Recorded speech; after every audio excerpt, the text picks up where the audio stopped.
Assalamualaikum warahmatullahi wabarakatuh. Perkenalkan, nama saya Putri Nurul Hasana, NPM 721213202.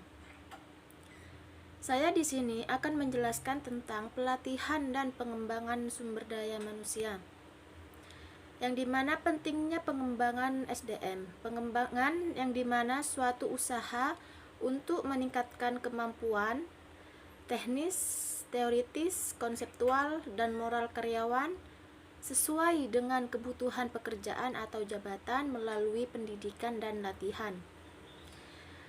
Pendidikan yang dimana peningkatan pengetahuan umum dan pemahaman atas lingkungan secara menyeluruh.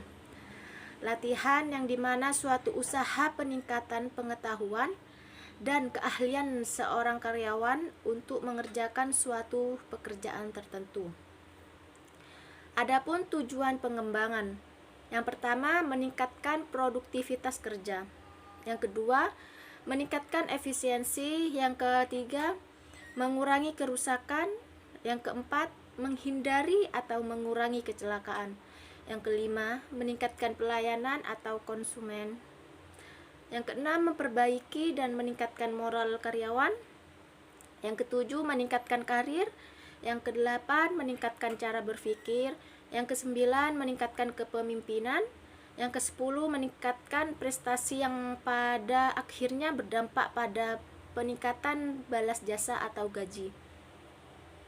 Adapun skema pengembangan karyawan, yang pertama sifat, yang dimana pengembangan pengetahuan, pengembangan keterampilan, dan pengembangan sikap. Yang kedua proses, yang dimana pengembangan intelektualitas, latihan atau praktek, pengembangan sikap atau sikap yang emosional. Yang ketiga metode, yang dimana sekolah, ceramah, program pengajaran, diskusi, kasus, bisnis, game, project study, dan consulting project atau role playing, games, sensitif atau training. Adapun prosedur pengembangan karyawan, yang pertama penentuan kebutuhan, yang dimana terdiri dari satuan organisasi yang mengelola SDM, manajer berbagai satuan, dan pegawai yang bersangkutan. Yang kedua penentuan sasaran, yang dimana terdiri dari technical meeting, managerial skill, dan conceptual skill. Yang ketiga penetapan isi program, yang dimana kurikulum harus ditetapkan secara sistematis, yang terdiri dari jam pertemuan, metode, dan sistem evaluasi.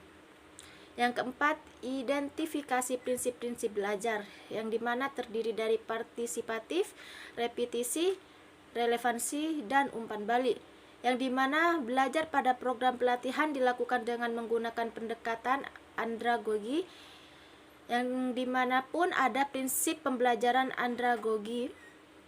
Yang pertama, peserta didik mengerti dan menyetujui tujuan pendidikan dan latihan. Yang kedua, peserta didik memiliki kemampuan untuk belajar. Yang ketiga, menciptakan situasi belajar yang bersahabat atau tidak formal. Yang keempat, penataan ruang yang menyenangkan. Yang kelima, peserta didik berperan serta dalam penyelenggaraan latihan dan pendidikan. Yang keenam, menggunakan pengalaman peserta didik sebagai bahan belajar. Yang ketujuh, menggunakan metode yang bervariasi. Adapun yang kelima, pelaksanaan program, yang dimana metode pelaksanaan program terdiri dari yang pertama on the job, yang kedua classroom method, yang ketiga magang, yang keempat vestibule. Yang keenam, penilaian pelaksanaan program, yang dimana terdiri dari prestasi kerja karyawan meningkat, kedisiplinan meningkat, absensi rendah, dan tingkat kerusakan produksi dan alat serta mesin rendah. Yang adapun tingkat kecelakaan rendah, tingkat pemborosan bahan baku, tenaga, dan waktu rendah. Ada tingkat kerjasama karyawan meningkat, ada tingkat upah insentif karyawan meningkat, dan prakarsa karyawan meningkat, serta kepemimpinan dan keputusan manajer lebih bijaksana. Terima kasih.